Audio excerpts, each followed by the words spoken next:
Hey guys, welcome back to this week's show of the Spawnee show presented by GlobalSpawn.com, your default gamer spawn.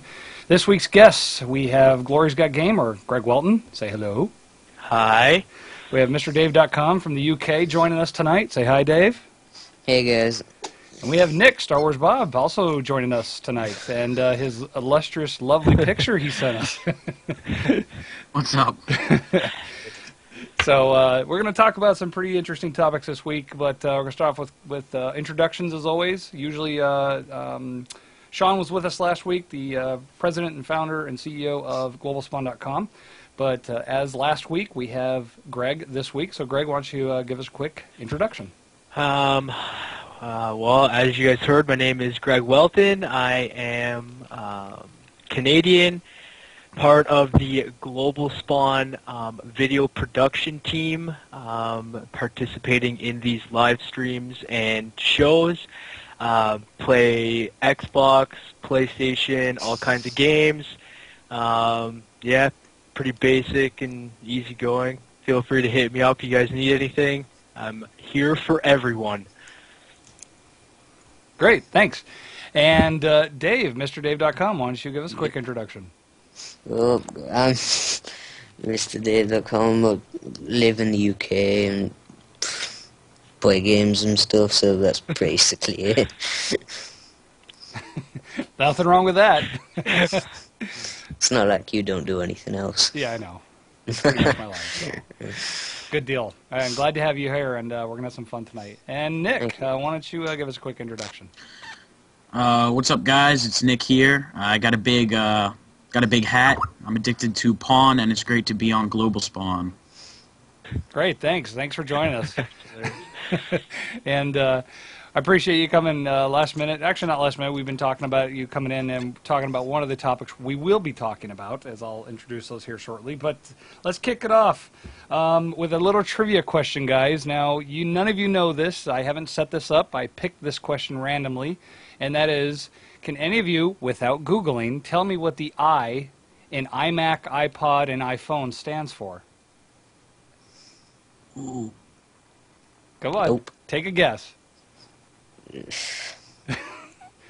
Any guess? Anybody in the chat? No, GlobalSpawn was close, but no. It stands for Internet. So there you go. Little Cereal. a little We trivia. all lose that one. Lose 0-0-0. I wish I had a scoreboard I could put up. 0-0-0. Anyway, so. All right, some of the topics. We're going to kick it off here, and we're going to talk about some EA, DICE, and Respawn Entertainment. Basically, the EA development teams and the things they're doing differently from Activision and some of the other developers out there. So, the first topic I want to talk about that EA does differently, and that's very predominant in the market, is their pay-to-pay, or as you may know, and I don't have one handy, but the online pass. The online pass that comes with each game.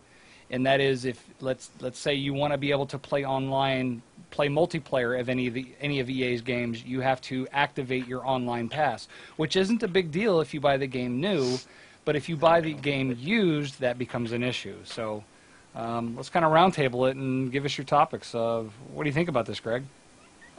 Well, being somebody who plays a lot of Battlefield, or did play a lot of Battlefield, I mean, it doesn't really bother me that much. I mean, as far as the dedicated servers go, you know, it really doesn't make that big of a difference. I can see their point of view in wanting you to pay money to play. I mean, that is, in the end, what the Xbox does as far as on a wider scale. So, I mean, having to pay twice to play for a game, I don't really agree with, I guess. They should just allow you to play. But, I mean, they're also forcing you to buy the game new, too, which isn't necessarily a bad thing, because you're not going to get a bad copy of the game. But, I mean, it's all personal preference, and I don't find anything wrong with it. I buy all my games new anyways, so for me, it's not a big deal. So, but what happens if you you wanna give that game to someone, or you want to go buy a used game, then it becomes an issue, especially if there's already an activated online pass. So they have to buy the game. Let's say it's $40, and then go buy another $10 online pass. Now they just paid for a brand new game. Yeah. On the other hand, I mean, if I'm selling the game to, well, I guess not necessarily a friend of mine, but I'm not going to sell it to him for $40. Yes, you will. Yeah, I personally wouldn't, especially. I mean, yeah, I could see it happening. But I mean, if the person buying it knows that he has to buy an online pass, they should know it if they want to buy the game. They should have done the research to get there. I mean, they should know that they had to buy the online pass and should make their decision beforehand, before buying the used game and then the pass afterwards, when they should have just bought the game brand new. But again, that's personal preference. Right. Okay. Research comes down to research, really. What about you, Dave? What do you think about this? Well, it is like a moneymaker, isn't it? They are making money off people buying online pass. Yeah, it's business. They're making money off people buying the game who buy it pre-owned, which they really do anyway. But yeah, I didn't buy it. No, I bought it pre-owned and just got a pass. It's only 800 Microsoft points, which isn't really that much anyway. So. But it's still the fundamental differences between Activision, where it's you can pick up a game. Hey, here's one I forgot to mention about renting. GameFly. When you rent a game, how can you play those online? I mean, most of the people that rent the games, they want to play. They want to see if multiplayer is any good. I mean, even if it's for 15 minutes. So, I find it very interesting that there's all these different markets out there, both used games and rental games, but yet Activision caters to that, or I wouldn't even say caters to it. It's just there. It's part of it. Yeah. Whereas with Most EA's games have titles, it's you got to pay to play. Yeah. What do you think, Nick? Well, I think it's an inconvenience. So for people like me, my idea is I'm just gonna go buy the game on my PC because I don't have to pay for an online pass, and I can get it on a discount anyway. Right. And but on the Battlefield 3 online pass, that's something that I kind of agreed with, because not only with that online pass are you getting the multiplayer, but you're getting the an extra DLC, the Back to Karkan. Right. When you're restricting someone from playing the multiplayer, which nowadays is a fundamental part of a game, I think that's, they got to make money somehow, but if you want to make money, make a game that everyone's going to go buy new on the first day. Don't, you shouldn't have to worry about your used game sales. So do you think this is something where, there was all that talk way back when, is Battlefield 3 going to be the one that knocks out Modern Warfare 3 or knocks out Activision? And we all laughed and said, there's no freaking way. There's no freaking way that's going to happen because of the giant that Activision is.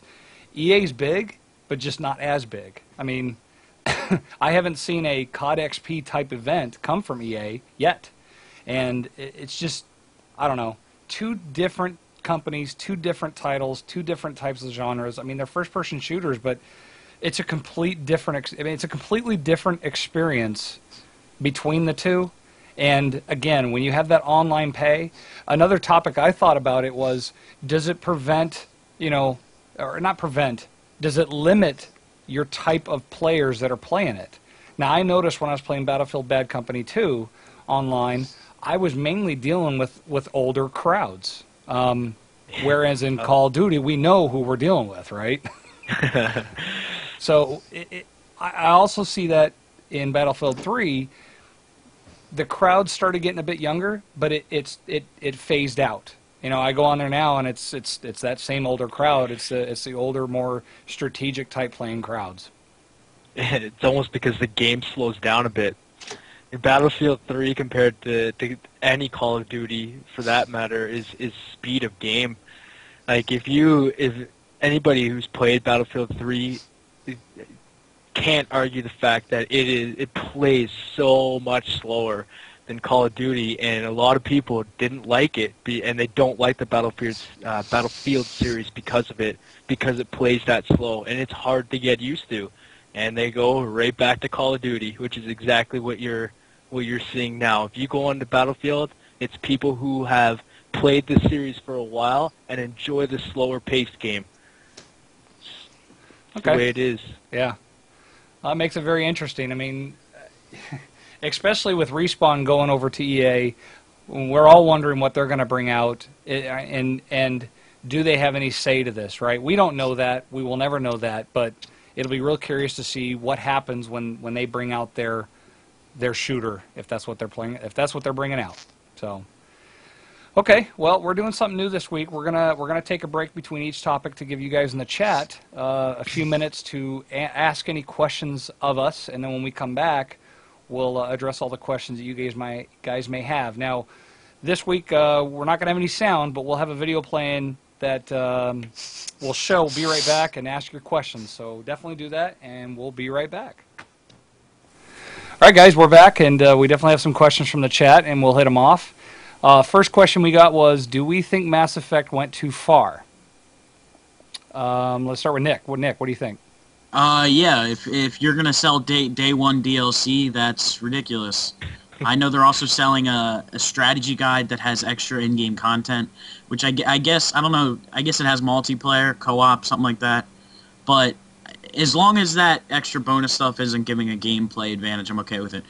But if you're going to sell an extra mission on the first day that it comes out, that's ridiculous. When I pay my $60, I want the full game. I want to be able to pop that sucker in and play. Right. I don't want to have to buy stuff. Especially day one. That's nuts. Yeah. What do you think, Dave? Well, personally, I think they should have at least waited a few months and then just made an extra mission along with the one. But I haven't actually played Mass Effect 3, so... How about you, Greg? Yeah, I'm in agreement with Dave. I've never played any of the Mass Effects. I know. Please hurt me because of it. But, I mean, in the end, when you're releasing DLC and making people pay extra, like as soon as I put it in, like that's too much. I mean, at least give it a week or two. Let people know it's coming, and then they can make the choice after that.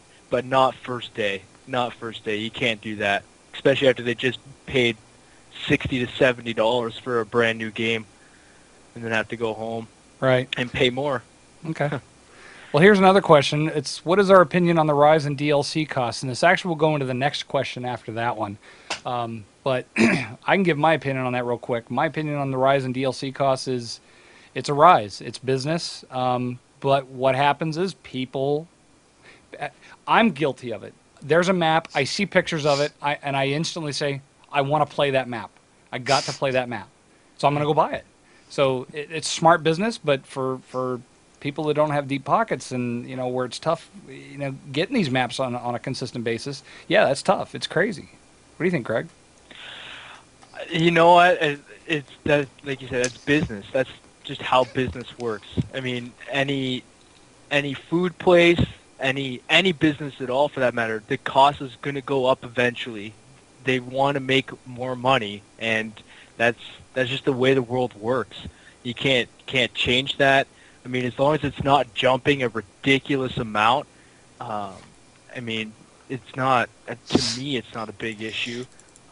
But again, for anybody who's short on the cash, I mean, that sucks. That really sucks. I can see their anger in it, but I mean, that's just how it works. Right. What about you, Dave?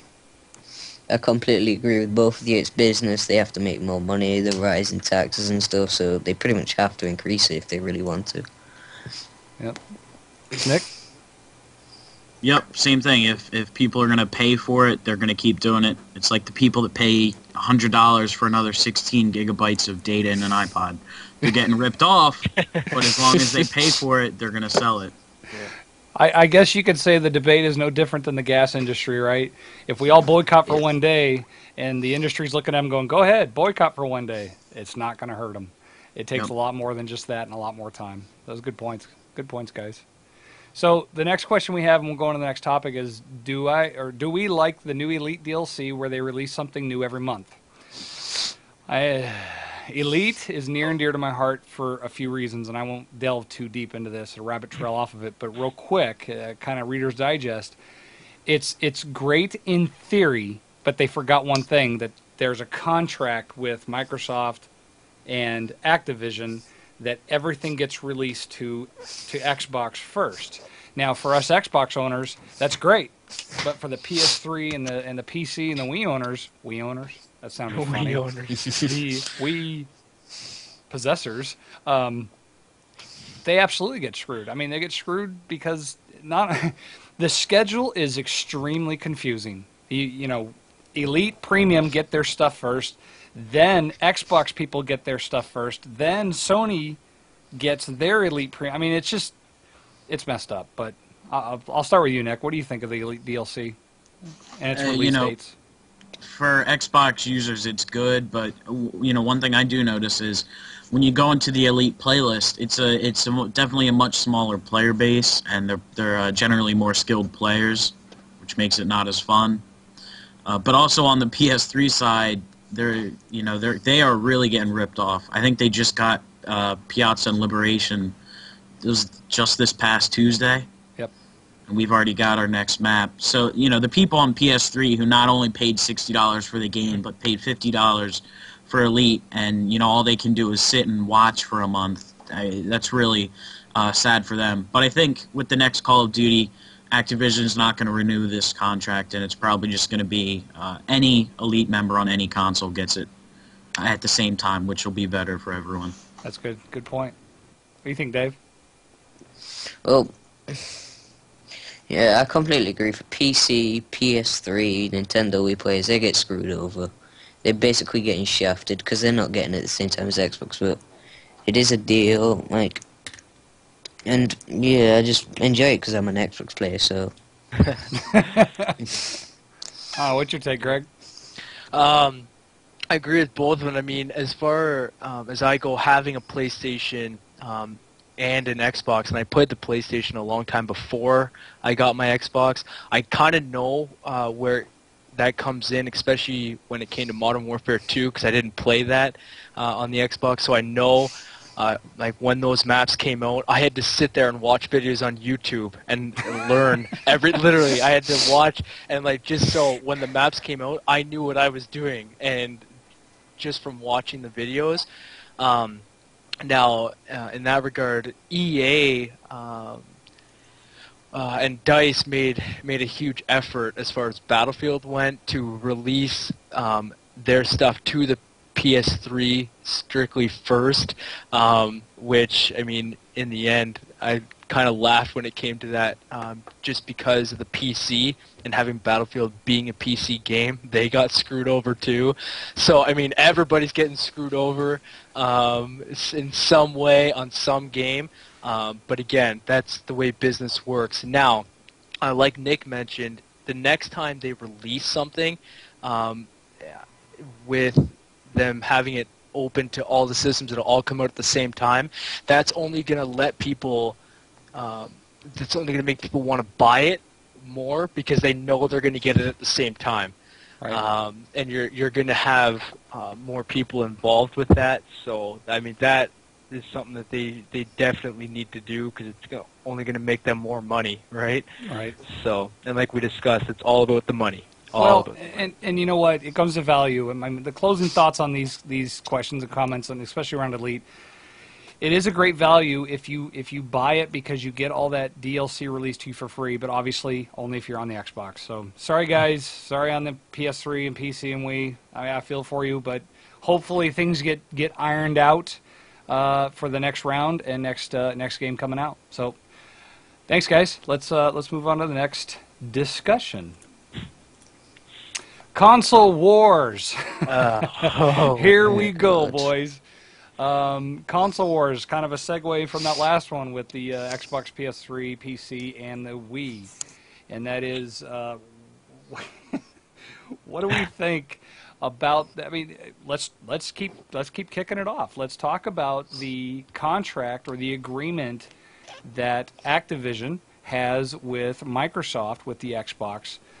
Going forward, and talk about how the differences are with games, how the development changes are a little bit, between all different platforms, and how we deal with that. So, first and foremost, the Xbox obviously is the predominant console due to the fact that with the Kinect, nothing can come close to it yet. I mean, Sony's had their, what was that? It looked like a Wii. It actually looked like a Wii Mote or Wii PlayStation Move. Yeah. Yeah. So it was real interesting, but I don't know. What do you think between these consoles? And I'm calling the PC part of that console. So, I mean, what's your take on it, Greg? What do you think of all this? Okay, like I mentioned before, I have my PlayStation, I have an Xbox, have not played PC ever. I've never played a PC game, so I can't really speak for that. But, I mean, it really comes down to, in my opinion, having played both quite a bit, I'm going with the Xbox superior, like you said, strictly on the fact that you get what you pay for. And having to pay to play online, and I mean, for me being in Canada, it's what, $60, maybe $70 a year. You get the benefit of, I mean, the in-voice game chat. I mean, there's so much more you can do with the Xbox than you can with the PlayStation. Now, the PlayStation having free online, which is the big draw to that, you don't have to pay unless you want to get the PlayStation Plus, which, I mean, isn't really anything special. You don't get really anything for that, not for the cost anyways, but, and then you come down to the PC, which has the StarCraft. Is going to go into the games that each one has, and each one has specific games that people are drawn to. StarCraft for the PC, I mean, the PlayStation has Killzone, has Little Big Planet, has Uncharted series, like all of those strictly for the PlayStation. And then you have the Xbox, which is Halo, and all their games. I mean, it comes down to personal preference, but in my mind, you get what you pay for, and that is the Xbox being on top. And it likely always will be unless the PlayStation can really step up with the PlayStation 3 whenever that comes out. You mean the PS4? Or yeah, sorry, PS4. My bad. Or PS3S? I'm kidding. Yeah, maybe. Who knows what they're going to come out with? PS3i. Yeah, I. That's good. I don't know. What do you think, Dave? What do you think about all these consoles and the differences between them? Console wars have been going on for ages, but personally, I don't like the size of the PS3 controllers. It's just so small. It feels like, I don't know. But you can break it. yeah, because it just feels like you're gonna break it, and as you were saying, it all comes down to personal preference, and it has their own games like Uncharted, Fable for the Xbox, and Uncharted for PS3. Certain games for PC, I don't know any, to be honest with you. Now, but yeah, it all comes down to personal preference. Now, have you always been on Xbox, or have you been on any other console? I did have a PS2. That was ages ago when it first came. PS2 and PS1. Hey, I still have my PS1. Oh, I lost Really? mine years ago. I lost it. But yeah, I've been on Xbox for about 2 years now, and I absolutely love it. But I am gonna get PS3 for games like Little Big Planet and Uncharted and shit. So Yeah, because there is the catering to PS3 based on the size and the Blu-ray player and everything like that. So yeah. Nick, now you said I'm sorry. Go ahead. And you can also get like a converter for a PS3, so you can use your Xbox controller. So that's basically what I'm gonna be doing when I get it. So. I've heard that. I've heard a lot of people do that. And when they try to move from PS3 to Xbox, once they got used to the Xbox, they can't go back to the PS3 controller. Yeah. But Nick, you said you switched from one console to the Xbox. What was that? Back in, I guess it would be summer of 2010, I switched from the PS3 to the Xbox solely based on the decision that during E3 that year, they had said that all Call of Duty map packs would be coming out for Xbox, and that right there made me change. What was your initial consoles. reaction when you heard that? I was, I didn't want to buy a new console, but also being part of the Nazi Zombies community, most of them played Xbox during the World at War days anyway, so I saw it as an opportunity to go connect with them finally. Okay, cool. And my words on PC, you know, if you have a PC that's capable of running the latest games, it's by far I think the superior experience. The community is more mature. The games are cheaper. You know, I have over 150 games in my library, and I haven't paid full price for a single one. And you know, you don't have to pay for your online pass. It's really a good deal to be on PC. I mean, you even put that into the context of, I know we talked about this last week, but what MLG is doing. I mean, look what happened with them. I know that they have Halo now, but what is taking over MLG? And it's the PC. The PC is taking over all of Major League Gaming. I mean, I can see them not having a console game on there ever again and having it just be PC games, because the amount of people that watch it and participate with it worldwide is catastrophic. It's unbelievable. And like, again, we said, you look at the streams that come up, the top ones are all PC games. They're all PC games. I was in one when I got home from work today, and it was a StarCraft stream, and it had, I don't know, 6,000 viewers in it. Like, that's ridiculous. I've never seen that in an Xbox stream before, or any other stream for that matter. Well, I just happened to stare over the chat for a second there, and someone mentioned you can connect an Xbox controller to a PC and play with the controller, which would be great. But what I've heard is that people who play on PC are better aimers. Yeah. or can really move the mouse around and do some heavy damage. And you said catastrophic. You're right about that, especially that MLG dropped, you know, COD this year. But yeah. I don't know. So far. Yeah, so far. So, but yeah, it's real interesting how things have evolved. I mean, you can't see it, but I have the old Xbox sitting up there, the Halo version. I have my PS1. You know, I have the 360, and it's funny how I've kind of gravitated to the Xbox because it's easy. I am not saying that Sony's not easy, but I constantly read more issues about about the PlayStation. You don't hear anything about the Wii, and the PC has its own, you know, issues in the back corner there that you got to worry about. But I don't know. I just think that paying for an Xbox Live account, there's the enforcement that's involved with that, and when you're playing for free now. Correct me if I'm wrong. PC, you can play for free, right? There's no. Yep, you buy the game and you just go. Okay, all right. So, I think that's what attracts me a little bit more to the Xbox is that there is that cloud police sitting there, making sure things are played fairly in a sense of, you know, how the Xbox is designed. Not necessarily like the Call of Duties where you can report boosters and things like that, but they can ban Xboxes if someone hacks into one, where a PC you have no control over, you know. So yeah, the only thing we have is it's Steam's security system, and it's quite possibly the shittiest security service I've ever seen. That's I don't remember the name of it, but I know which one you're talking about. But yeah.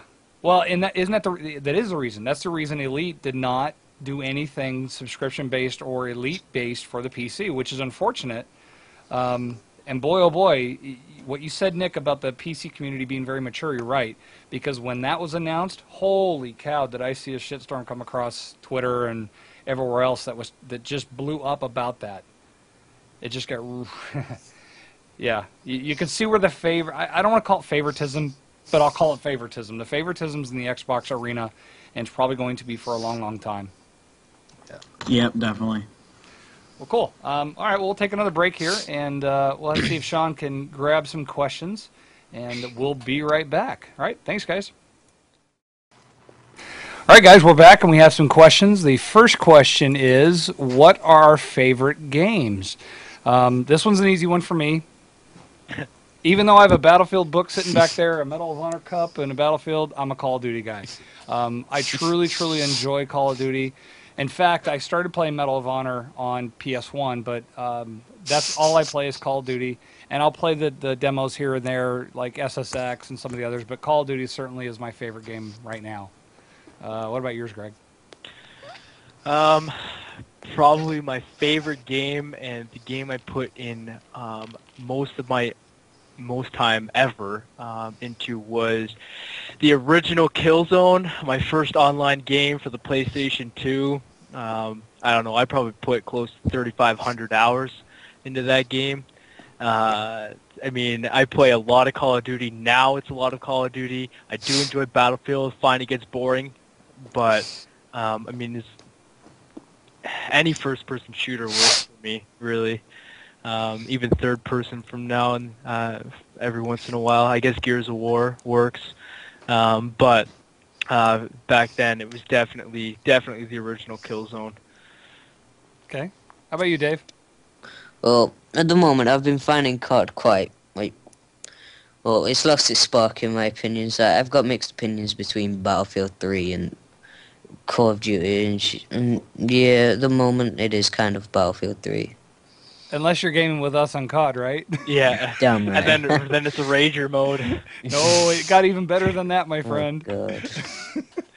We won't go That's into not those fucking details. funny. Oh, yeah, but that was good times. How about you, Nick? What are your favorites? I really like Bully. Have you guys ever played that? Yeah. Back on the PS2. Yeah. I beat that, so many times. And then my favorite current game right now is Gary's Mod. Just the versatile things you can do in that game are great. Yeah, you said mod, and that's a good topic that we can definitely talk about some other time because that can go into something real deep. But the modding community is huge. That's good. Okay, good. Second question we got was, do we like having a bureaucratic system of admins for PC gaming? And Nick, I'm going to kick this off with you, my friend. Well, I think it's quite silly to have anyone leading an entire community, especially a British guy. You can never trust British guys. Look what happened back in the Revolutionary War. We kind of kicked Britain's ass because we didn't like the king. So I'm not for bureaucratic systems. I kind of like just everyone doing what they do and just, whatever. Now, do you think they're talking about where people run their own servers and basically lock them down to different rule sets or blow the rule sets out the door? Is that what they're really referring to when you see that? When I see that? Yeah. I think they're referring to, probably one dude owning some servers, and then he owns a website. People come, and, he says it's about the community, but really we all just kind of bend down to him and worship him. The leader may be an awesome guy, but eventually he's due for a revolt, Right. It's just based on the servers. Okay. Well, I don't have any opinions on it. I've never had to deal with anything on the PC side. I don't know about you, Greg or Dave. No, but I mean, I understand what Nick's saying, and I mean, it's cool that you can govern your own server. I mean, the only thing I have even close to that is being able to kick people out of the lobby, like vote people out, like as a team. You used to be able to do that on Left 4 Dead, couldn't you? Yeah, I mean, you could do it in SOCOM too. Vote people out. Enough votes go. If somebody team kills, you can vote them out. But I mean, it's not the same. It's just not the same. Yeah, you can vote people out on Halo who they kill you so many times, team kill you. Right. Okay. Last question was, the thing about PC games is that you can have your own server and your own community, where game console, not really. What's your thoughts? Well, I know this has always been a topic of discussion. Why doesn't console have a server community per se? Well, and for people who are solely on Xbox, what they mean by that, and I'm hoping that's what they mean, is that can you run your own server like you can on PC to run games for consoles? I mean, Battlefield 3 does it now. You can do searches on the servers. You can pick different games and different things like that. But, what are my thoughts? I don't know. I think it's what Nick was saying. You know, you're at that mercy of that server admin based on a game that, you know, that everybody's been used to playing on console. That's, I guess you want to say, even playing field. You know, as best as it can be. Yeah, the thing about having a console community is that it's just the games are not built to do that, and you know, the thing about PC is it's easy. You can get a TeamSpeak and you can gather with people, you know, and you can mess around and have fun. But on a console, they haven't really optimized it for large communities, so you know it's hard to do on there. Right, makes sense. I don't know, Greg, Dave, what do you guys think about servers on the Xbox? Or console, excuse me. Consoles in general. I agree with Nick, to be honest. I mean, it's just kind of a general answer, but I mean, in the end, it's trying to compare them is hard.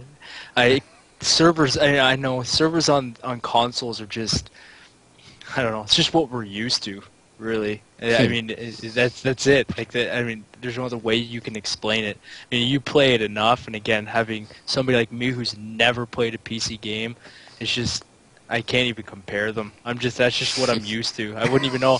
The only game like Battlefield, again, was the original Killzone, and when you made a room, it would go into a big open not chat, but lobby server where you could see all the games posted, the titles, the maps, who was in the room, and that, I mean, still, I guess, is as close as you can get, but you couldn't kick anybody out, you couldn't do anything with them. I don't know. It's just, it's hard to relate when you haven't played anything like myself on the PC. Well, it made me think, you touched on something there, and now it's chat. Now, Nick, in chat is real time. It streams across the screen, right? So it goes from, you know, one side or top to left, or left to right. Is there no VoIP across in the game, or? Well, some games offer it. I know Counter-Strike, most Valve games do. Call of Duty, I think, does not offer voice chat on the PC. Really? I didn't know that. Interesting. Yeah, I'm not entirely sure why. It may be a logistics issue or something, but it doesn't offer that. Neither does Battlefield 3. So what they have is they just have a general text chat somewhere on the screen. And oh, that would drive me insane. Yeah, is that? I don't even know if I could handle that. There's a game called it's a game made by NASA, and it's a space game, and in it has the chat. It does voice to text to voice. So you go into any server and you can't even play because people are just typing 2 letters and the thing is just over and over again. Wow. Yeah, that would be tough. That would definitely be tough. I mean, because it's easy to pick up a controller, plug in your microphone, and you're rock and rolling. Yeah. Yeah, exactly. There's just there's different numbers of you know, appeal factor that I have to an Xbox. You know, having to upgrade your PC all the time, having to deal with the chat, having to deal with those things. I mean, it's small things, but they're things, right? They're things I don't have to worry about with a console. I mean, I used to love building PCs, but I just, you know, that those days are done. Yeah. How about you, Dave? Any insight on the differences? Well, if you are like, you can make your own servers like on Battlefield and Modern Warfare 3 on PC. Like on Battlefield, there is the USS-12 with frag rounds that is extremely overpowered. We'll get into that. We'll get into that later. That'll come up shortly. That's coming up. Don't worry. I've actually seen a noose. Like, have you ever heard of Sergeant Merrill? I've heard of that. Yeah, and he's created a new server, like, and it bans the USS-12 and Claymores. So it's basically just... It's gun battle. Yeah, basically. It's not overpowered weapons and shit, so... Basically, yeah. Certain preferences, yeah, dedicated servers are good in certain ways. Well, and one more thing I forgot to mention that I should have before the questions was... I shouldn't ask this because it's probably going to bring up 19 million other questions, and that is, do we think cross-platforming is a good idea? I'll open it to the floor. I I can just imagine going into a Call of Duty game against PC players. It would be absolute rape. It would just be headshot, headshot, headshot. That's all it would be. Yeah, it would be insane. It wouldn't even be fair. I wouldn't even want to experience that. I don't even know if I could handle that at all. PC games will kick ass, yeah. But Like, I mean, I like, that'd be like us going into with a full party of the best players that we can find into a, domination game against a bunch of people who don't know how to play, and how they feel playing against us is how I would feel being decent at a game and still getting absolutely wrecked. And I just know that that's how it would go down, and I personally would not like to feel like that. But now, knowing Dave and hearing him in our games and how excited he gets, I would love to see how he'd handle cross-platform. I would join. Never spawn in. I would just listen. Yeah, just listen to Dave. Dave, you can go in, man. That'd be great. But if it was PS3 and Xbox cross-platform, not like PC and Xbox and PC and PS3. No offense to people in the chat who are PS3 players, but if you do go onto the PS3 from Xbox using the Xbox controller, then you will do better, because most of the people on Xbox are actually really, really good at the game. Whereas PS3, you don't really see that many people who are good. You know what's funny? I actually disagree with that. I actually, coming from the PlayStation onto the Xbox, because there's more people that play on the Xbox compared to the PlayStation 3, I actually found I had more people that didn't know what they were doing or weren't up to my skill level per se, and I found it easier to play on the Xbox than I did on the PlayStation.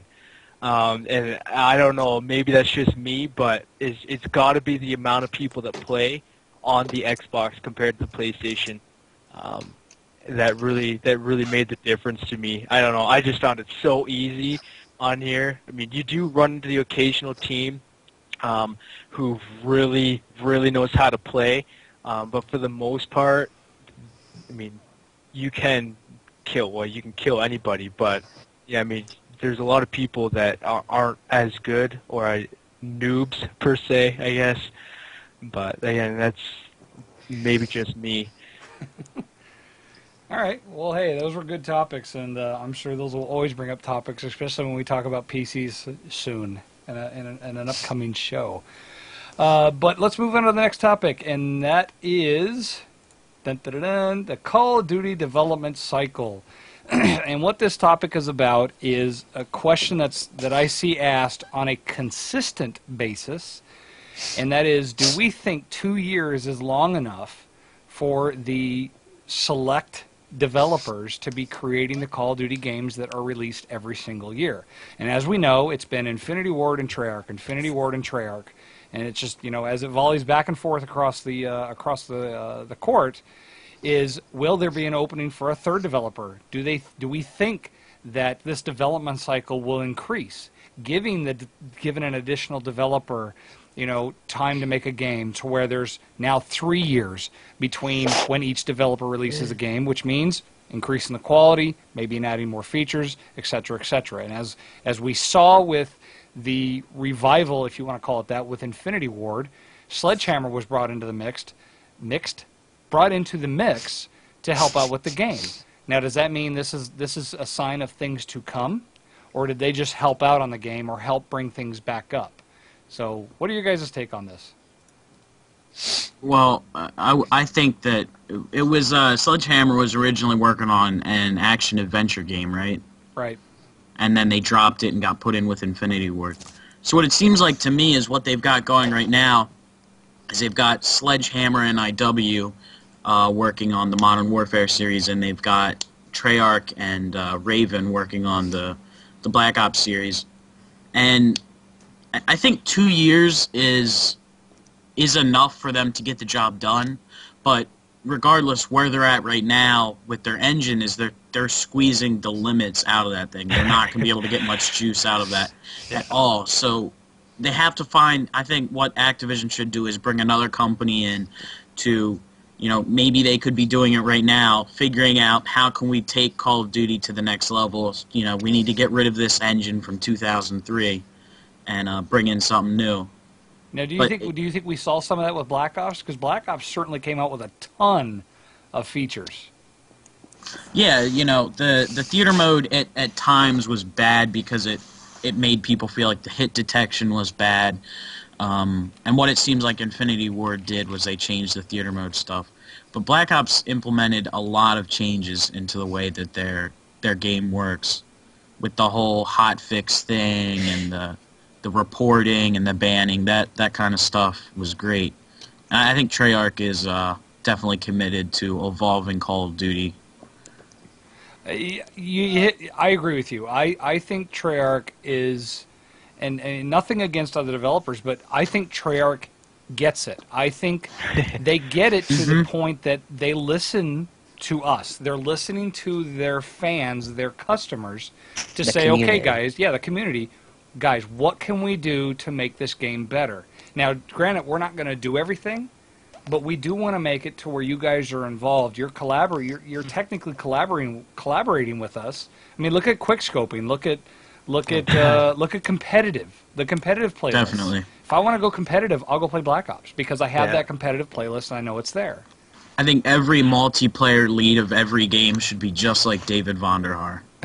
Yeah. Well, they need to duplicate that guy. Yeah. I was gonna say you mentioned the quickscoping. How many times? I remember when Black Ops first came out, and everybody complained about the quickscoping and how you had to have the scope up for a certain amount of time before the bullet actually went straight, like so on and so forth. How many times did they update that till it was at a level that people said that's good, that is fine? There must have been 3 or 4 times they put a patch out to just progress it a little bit, just to progress it a little bit more, just until, it wasn't like a huge jump to how easy it is in Modern Warfare 3, but they made it just good enough that it was semi-difficult, but if you were good at it, you could do it, and I just don't see it. Not necessarily with quickscoping, but in general with Infinity Ward. How long did it take them to fix the friggin' care package glitch in Modern Warfare 2? Oh, yeah.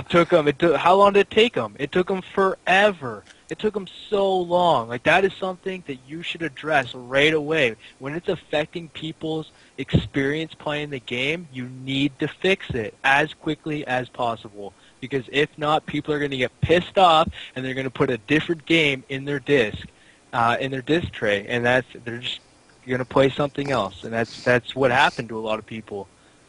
So do we think, when we think, I don't know, Dave, what do you think about the development cycle? Do you think 2 years is long enough for each developer to get their game polished up? And take into account that they've had this long to get the engine kind of flattened out. So like Nick said, it's flattened and being squeezed. What do you think? Well, 2 years is a good amount of time, but if they made it 3 years, but on a third developer, they could make it perfect. They could basically make the game perfect. Like, I doubt they would, but they could. Like, for example, the Time Knife 5. If they had a little bit longer to work on that, you wouldn't see as many problems. We'll get into that. That'll come up. That will come up soon. In fact, that'll be the next one. So in this topic, do we think that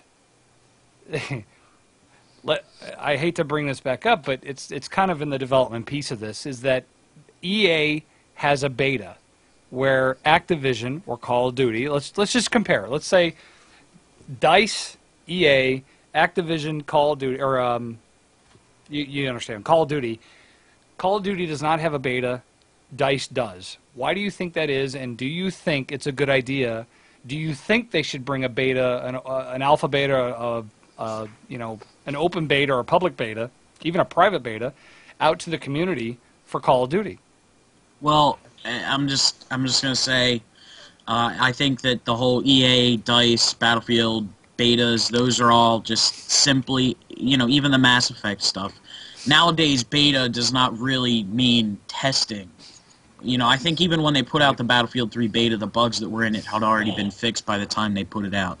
Agreed. I think it's solely just so they can get it out there. People can try it, and it'll help them buy the game.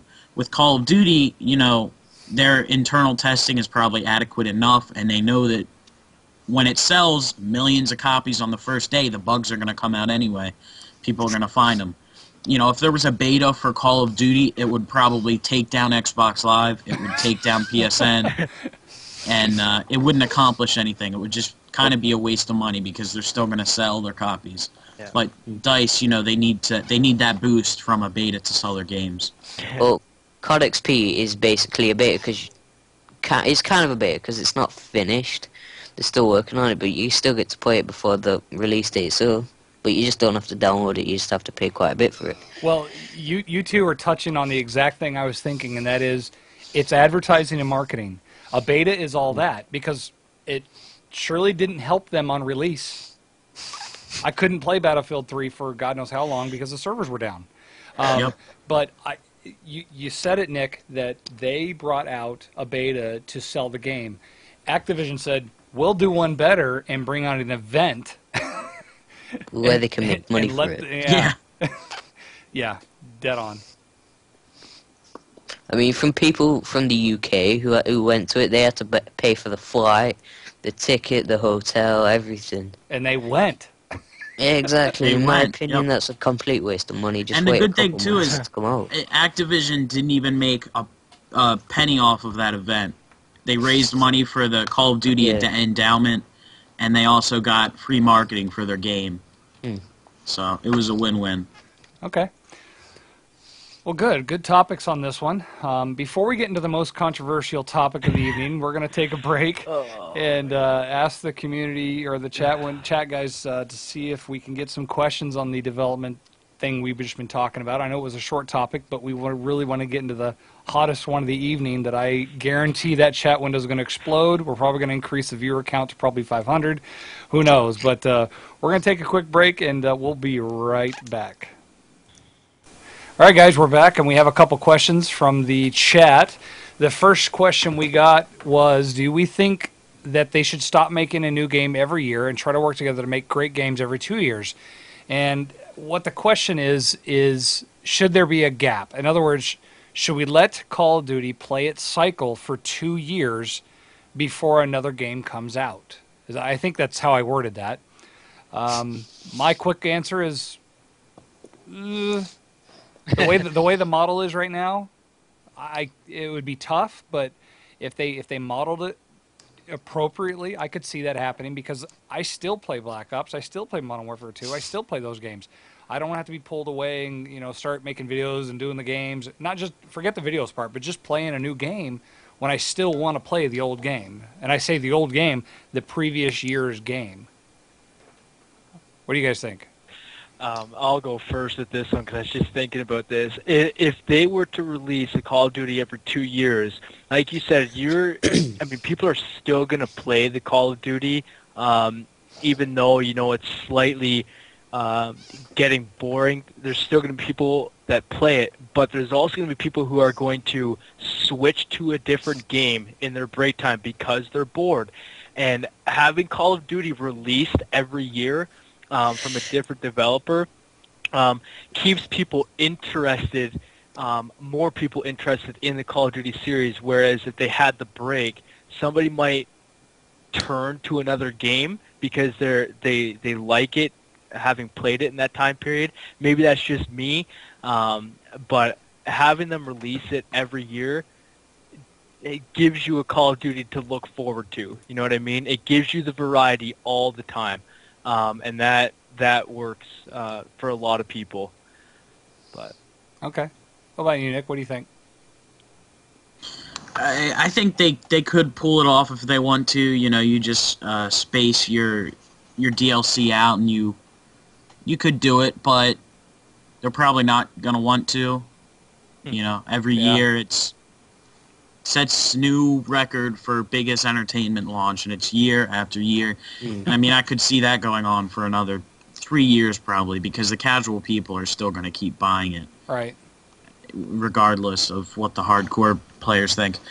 But it'd be hard to do because Black Ops and Infinity War or Modern Warfare are very different style games too. You know, Modern Warfare seems to be a more fast pace, and Black Ops seems to be a slower type series. So there's going to be players who favor either type, and you know, it's good to have alternating styles like that, I think. All right. What do you think, Dave? Well, if they did make one every 2 years, some people would get bored of it, like, and just move to different games. But they could also make more DLC, and they could make quite a bit more money of it. And personally, I don't think they will make it every 2 years. They'll just make it year after year after year after year, due to the fact that they get so much money off it. They got $1 billion within 17, 16 days with Modern Warfare 3. It was just crazy. Well, and two things that you guys have mentioned. One, Nick, where you're talking about the entertainment industry. When you have a game that's becoming basically a 40-hour movie, yeah, that's going to surpass the entertainment industry pretty quickly, especially, and then a multiplayer following. It's just huge. And Dave, on your point of getting bored, it is. But I think a spin on that, again, Treyarch showing their shine, their colors, and that is they did a community event, last month? If the developers were to do that and open their doors like that, I don't think people would get bored. I mean, I jumped right from what I've been doing right to Black Ops, and with Dave, in fact, he and I were playing it all weekend. And we did. We got involved. We were in the chat. We were hanging out with those guys. They were playing with us. Yeah, cause we got to play with Trolling Thunder. And, yeah. I mean, it's just, if they did that, that keeps it alive. That really attaches us to the developers and showing that they're gamers and they stay connected with us. So, one quick question. And the quick question is, and I'll hit each one of you and you just tell me your answer. Is, do we like playing zombie or survival? And mine, I'm sorry, zombie guys. I'm not a zombie player. I never have been. I've been more of the, I want something shooting back at me. So I think when survival came out, I really got attached to that, and I'm a survival guy. How about you, Greg? Well, Zombies, when it first came out, was cool. Oh, the very first video for World at War kind of creeped me out. I'll say that. Like, it actually was kind of creepy. But Zombies is just the same over and over again. Just more and more. You get the dogs in there, a couple different things. But for the majority of the part, it's the same over and over and over again. Just more, and they just come quicker. Like, it's not anything different, whereas survival, I guess, isn't anything different either, but you get different scenarios out of it. I'm going to go with survival, in my opinion. How about you, Dave? Well, as much as I do like survival, you have to be quite tactical and defensive. I mean, yeah, it does get harder and harder, and shit shoots back at you. But I do really enjoy playing zombies, but, I don't know, I can't really decide between the two. Survival takes more skill and shit, so I don't know. All right, but you, Nick? I'm going to be extremely biased in this. Zombies all the way. I've been in Zombies since World at War. I've been part of the forum that's into the storyline. Now since Black Ops, I start talking to the developers. They're great people. They're really innovative. And with Moon, which is the last map that came out, they really squeezed everything they could out of that game. They're really dedicated people, so Zombies all the way. And I got 5 million YouTube views off Zombies, which isn't bad. Wow. I do have to tell you, I do have to tell you, though, where I started playing Zombies was not World at War, was Ascension, the map where, what was it, like the space station, I guess. The Cosmodrome, yeah. Yeah, the Cosmodrome. I got hooked on that, not only because it was actually fun, but the hidden Easter eggs and all that stuff, that really interested me. And then they just kept going on with that. So that was definitely a peak for me. That's where I think I started playing it. Yeah, I enjoyed doing the Easter egg on Call of the Dead. Shangri-La and Moon. I didn't do the second part of Moon. I just raged too hard. You rage? No. Oh, never. Yeah, but you see, yeah, it is really fun though.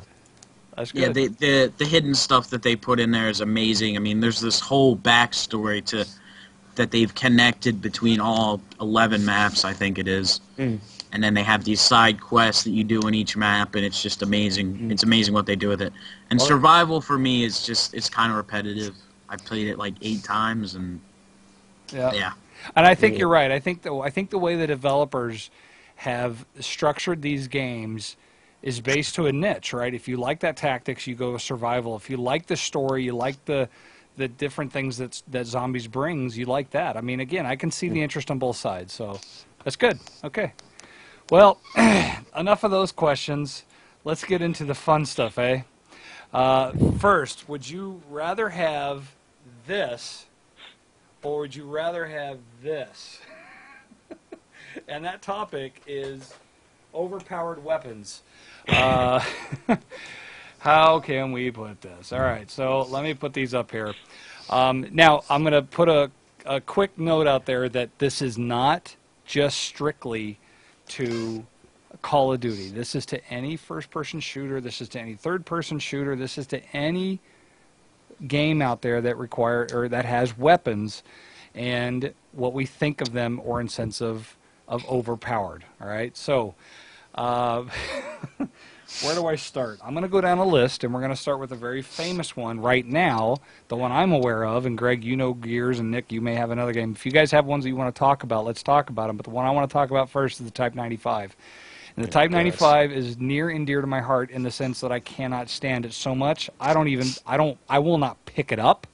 If I'm out of ammo, I'll run away. I'll go stab a guy first and pick up his weapon before I pick up a Type 95. Switch to your secondary. Yeah. I have never seen a weapon so powerful that, you know, guys, there's hundreds of videos out there on YouTube that show the differences between distances and how that gun or how that firearm kills someone versus the one that's right next to it, like an ACR or an M4. I mean, I cannot. It just when I get killed by it, I rage.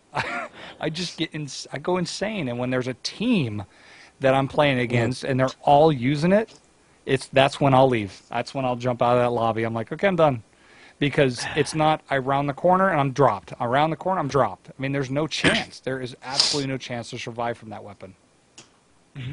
So that's my number one I cannot stand. The second one that I cannot stand is definitely the dual FMGs. Those drive me insane. They've gotten they're not as bad, and I think that's because people are moving to the striker, and that's probably my number 3 that just makes me rage. So those are the ones that as far as overpowered weapons that I think, and that's in Modern Warfare 3, guys. Yeah, there was plenty of funny. them in other games. Actually, I know we were having this conversation on Piazza. Is that the map that we were on? Yeah. And how you mentioned, and it actually is a good point, that it's almost like on specific maps, specific guns are it's almost like they seem more powerful. And we were playing on Piazza, and we ran into that KSG-12. Is that the shotgun? And I don't know what it was about that gun. You were raging. But I was raging because I'm getting dropped from, and not even with damage or range. Like, it's just plain KSG-12, and it was dropping me from so far. The guy didn't even have host either, but they were all using it. And I don't know. It's like specific maps. It feel like specific guns on them are more powerful, and that's, I don't know, maybe it's just me, but I know the Type 95 comes up a lot, but in my opinion, I personally think it's overpowered, but I'm not going to stop using it. If somebody's going to shoot me with it, I'm breaking out my class, and I will shoot your ass with that gun as many times as I possibly can, because I know that you're going to use it, so am I. And I have no problem picking it up off the ground and shooting your whole team with it. And when they complain over the mic, you are just thinking in your head, I was the one that gave him that weapon. And I hope that they are pissed off because you did that. That's all I can say. That's all I can say about Modern Warfare and Call of Duty in general. What about your other games? What other games do you Oh know man, of that have Gears that of problem? War. I mean, not necessarily overpowered. You just really have to know how to use it.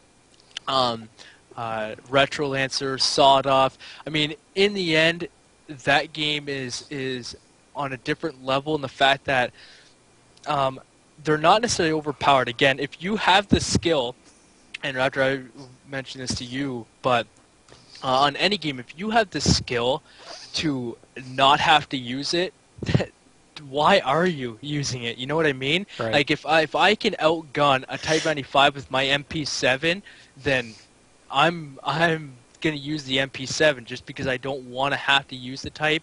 I don't use the Retrolancer. I don't use the Sawed Off because I don't think I need to. I think I'm good enough with the other weapons that I don't have to do it. I mean, every game has overpowered weapons. If you wanna say that, it's a matter of opinion. It's a matter of skill. It's a matter of host.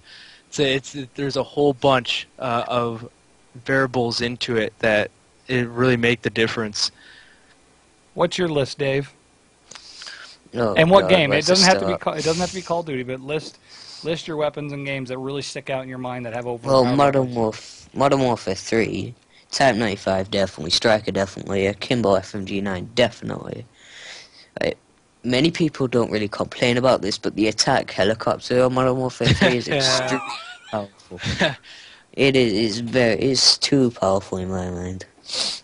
And I died more like with that in Black Ops than I do in this game. That was Exactly. that was the death streak I got killed by the most in Black Ops. I don't know how, but I think the choppers in Modern Warfare 3 are much tougher than Black Ops, and I found a way to defeat them, and that's use a scrambler. They can't see you. Yeah. All right. Is there any other games or weapons that you can think of, Dave, that really On stand Modern out? Warfare 2, it was the grenade launchers and the 1887 Akimbo. oh yeah, I remember The that. full patch. Yeah. On COD 5, it was the MP40. That's quite overpowered. But one of the main issues I have with games overpowered weapons is on Battlefield 3, the USAS frag rounds. It just has to be that, because every game I go into, there's one douchebag using it. And again, that goes back to my thing with the Type. When I get killed with that, I'm immediately switching to that class, and oh hell no, you are not going to kill me with that weapon and not expect it back. I am going to blast your ass with every weapon that you're using against me, because that's just the way. Maybe I should try that. Yeah. Because Hey, they can't complain because they were the one that used it first. Right, You know, exactly. that's just the way it is. Because I've got a weapon with frag rounds on Battlefield 3, it's the DAO, which is basically the striker off Modern Warfare 3, but it's not that powerful. And if someone uses the USAS, I immediately use that on my assault class, switch to the M26 with frag rounds as well, and just go around with that. What's your list, Nick? I'm gonna go back here. Have you guys ever played 007 on the N64? Yes. Yeah. You ever use the RCP-90? Yep. That son of a bitch. There was always that one asshole in the room that used that damn gun. The race. It was the race to that gun. Always the race to that gun. Isn't that funny? Now, does Halo? You know, none of you guys have mentioned Halo. Does Halo have any? No, because the fact of the matter is it's not. I guess they had them balanced as far as, I mean, they're pickup weapons, right? Like they're considered power weapons, and both teams have the right to them. I guess I don't know. The game's just set up totally different. Yeah. In that regard, it's just not the same. It's not. I don't even know how to explain it. Like when you have two teams of 4 or 5 going at it, like it's literally whoever can. If you can pick up rockets, then congratulations. You only get 4 of them, and then it's on respawn, and the other team has full rights to it. It's not everybody on the map. It's not a whole team can have them unless you're playing that game type, but. Literally one person on the team, you kill him, they're down. You can pick them up, and then the other team's got to kill you with it. I don't know. You just don't spawn with it all the time. Right. Mm.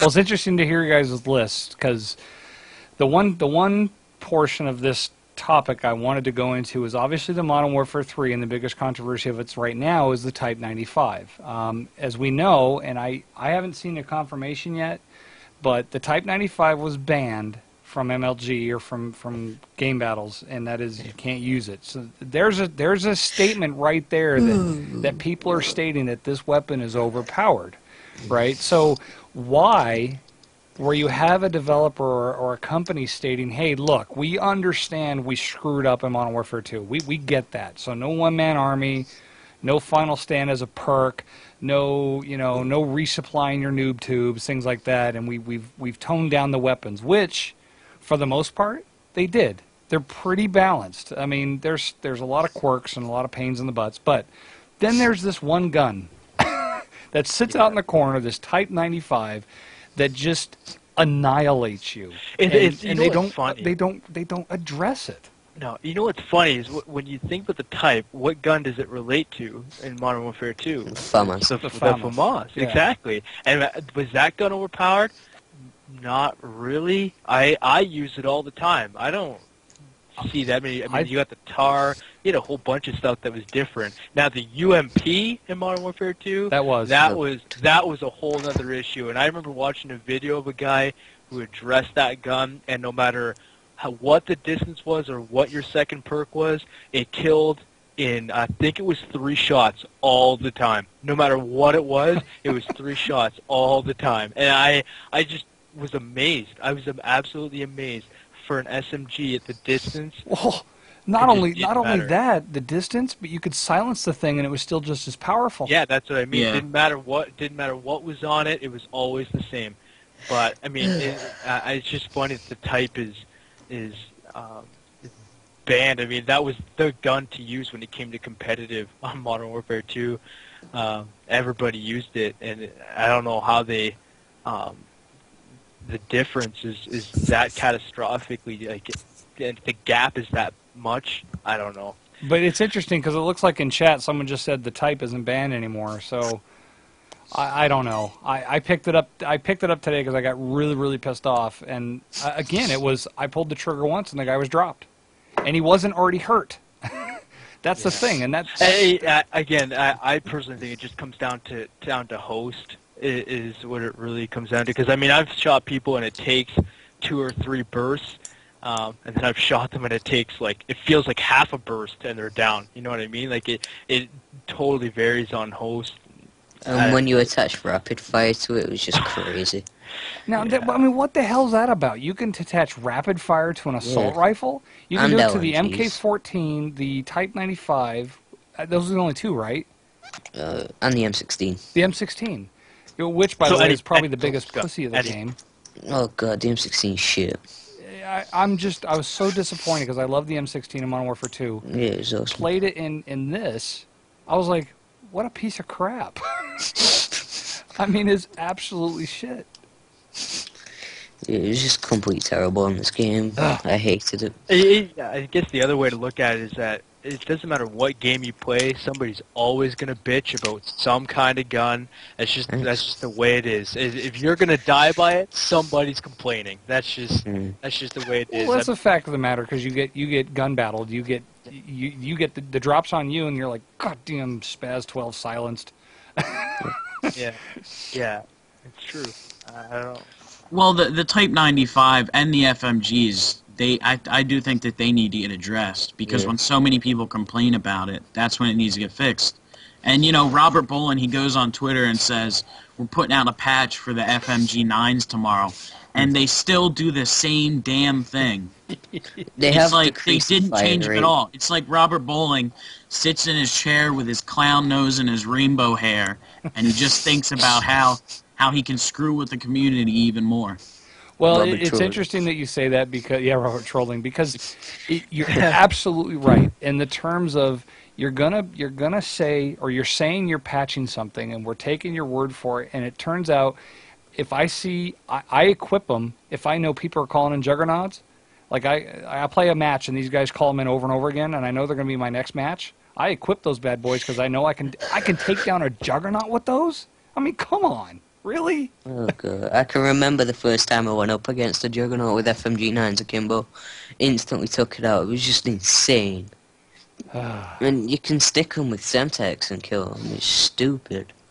Well, that's why I started up my video series of how to kill a juggy, because I'm like, what the heck can kill these things? Because that's what inspired me, because I'm like, wait a minute, I can run up to the back of a juggy, you know, on a recon juggy, pull up my dual FMGs, unleash one mag from both weapons, and drop him. Exactly. The one thing I do hate about the FMGs as well is the animation glitch that when you pull them out, the first time you know how it does that flip, and the second time you pull them out, they instantly come out. That drives me insane. If you're going to have the animation that they're constantly going to have to flip, you would see less people using them because you can't just draw them out right away. That drives me insane. Well, especially with sleight of hand pro, that's just stupid. Oh yeah, sleight of hand and quick draw, because when I'll see matches where guys they flip out their FMGs and then go right back to their primary because they don't have to go through that animation again. That's a good point. That's a very good point. Huh. Yeah, I just Nick, everybody's right. There's weapons that need to be addressed, but Greg, you're right in the sense that people are always going to bitch. I mean, I go from, and the interesting thing is with lag compensation always changes everything, as well as spawns, because you know you're going to have a drop on someone or someone's going to have a drop on you, right?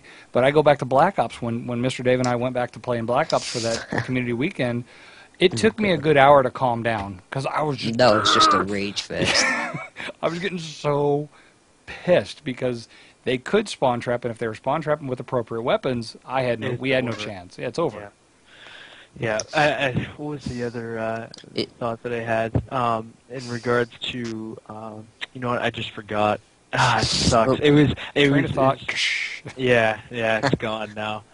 Well, this isn't really an overpowered weapon, but you guys know the glitch about the 5.7 akimbos?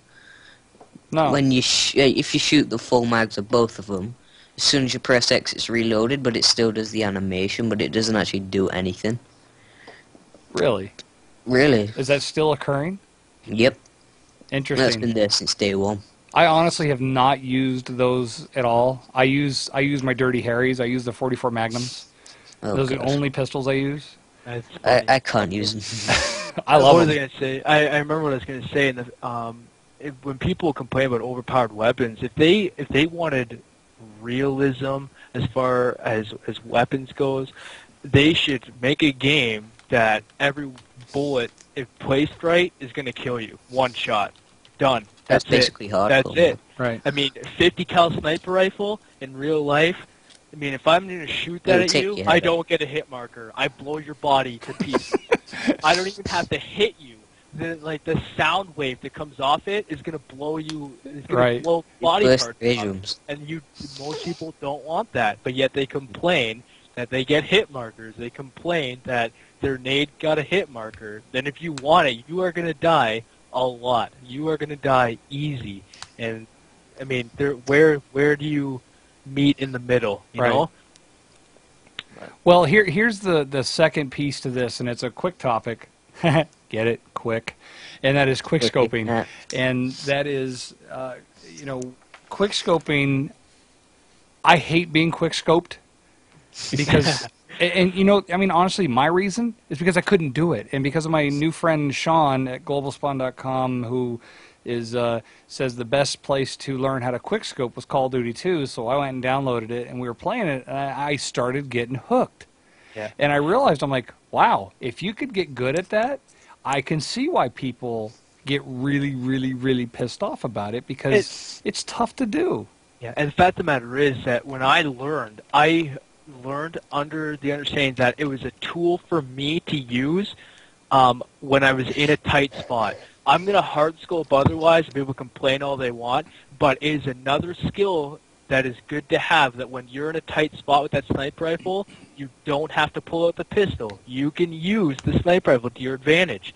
I mean, it's just a skill that you have to learn over time, and once you get it, it is a good tool to have. You just have to take the time to learn it. What do you think of quickscoping, Nick? It's retarded. Get it out. The fact that someone can just... It's a skill that pretty much anyone can just like hone and become good at, and it's just an instant lock on, and right.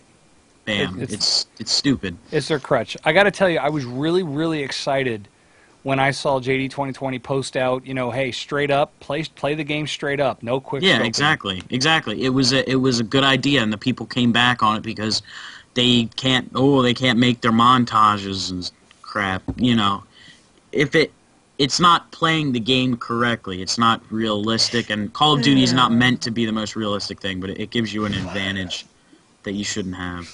We were pub stomping the other night, and we actually, it was just against all of us. We were all in a private match, and everybody decided, okay, you can only quickscope. And I told them, I said, I'm warning you now, I can't quickscope. I will be hardscoping you. And I got the final kill. I think we were doing demolition, and I hardscoped, and I saw his foot, and I shot him and got a one-shot kill. Then he yelled at me, and I was like, look, man, I told you at the beginning, I can't quickscope, and there's no way I'm quickscoping your freaking foot. If I see you from across the way, I'm going to shoot you. People get mad when they get sniped in hardscope, but the fact of the matter is, if there's people who don't know how to do it. I don't know. You just can't get mad at somebody for being less skilled than somebody else.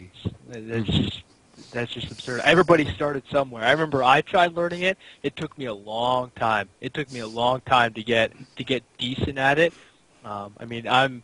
As far as realism goes, and Nick touched on it.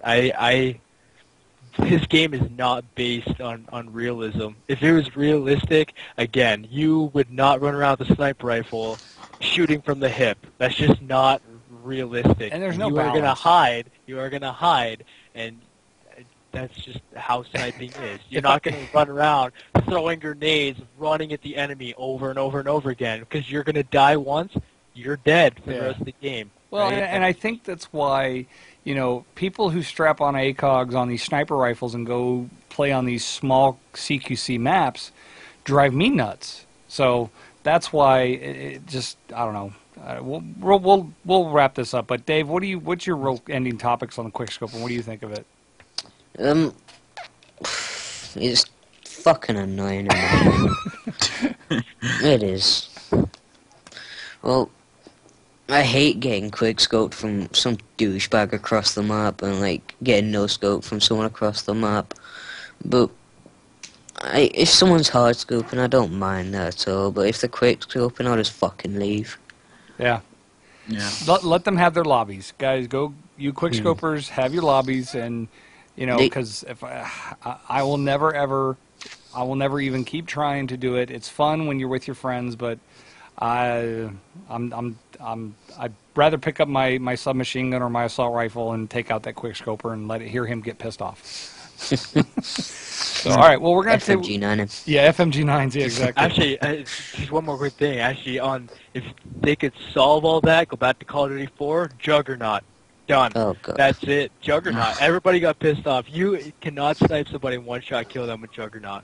Ooh. Yeah. In regular game types, it's a two-shot kill every single time, well, and everybody gets pissed off. They did bring it back. It's called the Juggernaut. Yeah, that's true. Just not as a perk. Dude, I shot a Juggernaut 17 times tonight with a sniper rifle and did not drop him. I was shooting him in the head, too. He would just sit in the corner and just he was taunting me. He knew where I was, and he actually flipped his shield to his back, and I would just shoot him. I was like, son of a bitch. Anyway. Mad, bro. Yeah, I definitely am mad. So, all right, guys, let's take a quick break, get some questions from the chat, and then we'll wrap it up for the evening. So, be right back, chat. Start pushing your questions to us. Mush. All right, guys, we're back, and obviously we've covered the overpowered weapons clearly enough that there's really no questions on the topic, because you can only beat this horse dead 100 times and respawn the horse and then kill it again with the Type 95.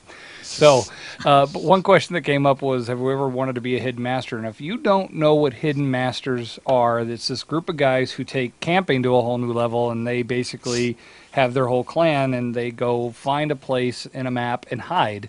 They get like a couple kills, and they hide in the entire map. Now, it's great for viewing because I laugh at every time I watch the videos because it's good editing, and just the things they do is really, really funny to watch. We actually came up with one, and we've been playing with it. It's just hide in different spots and not really hiding, just being out in the open, and watch how many times somebody runs right past you. In fact, that happens a lot on, what's the one, Lockdown? It's the Paris one, I think. Resistance. Or the mannequin room. Yeah. There's guys Oh, yeah. that'll go stand in the mannequins with a throwing knife. They'll stand there and people run right by. Yeah. So, yeah, that's... It's fun. It's funny. I used to do that. I mean, it's the best in search and destroy. You know, the ninja diffuse. Like those are the best. You know, you hide in the grass, and you don't try to kill anybody. It's knife only. And when somebody walks by, you watch them plant the bomb. They don't look. They don't look back after they planted the bomb. That's the only thing that I've ever really come close. I get bored. I get bored too easy trying to sit there and wait. I'd rather just go out and kick someone's ass, personally. Attempt to. Yeah, Attempt to, yeah. Unless I run into like a strike or a shotgun of some kind.